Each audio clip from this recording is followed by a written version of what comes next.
The Articles of Confederation did not have a president. Well, as last I did, I looked at the Constitution. It says we have a president, and we don't have two. That much I think is at least clear, although sometimes we might wish that we could have a substitute here and there. It turns out that we had no central judicial power. Well, it turns out now we've got a central judicial power. It also turns out that we did not have the power to essentially tax or to raise money by debt. You look at Article 1, it says, the Congress shall have the power to tax, and the power to tax shall be used to pay the debt, to provide for the common defense, and to provide for the general welfare of the United States.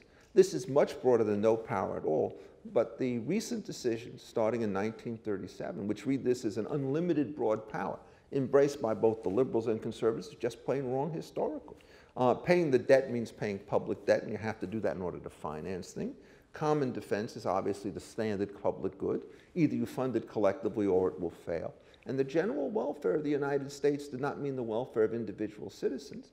It meant essentially the collective welfare of the nation, so that the whole point of this provision was to say that the Congress could not take transfer payments from one individual to another, which essentially create factional struggles that can blow, as it has blown, the United States apart. Now you're saying, well, where do you get this from? Well, A, it comes from the text, and B, every single consistent interpretation of the Constitution through about 1920 took exactly this point of view, that factional struggles could be limited only by putting real tight limits on the taxing power.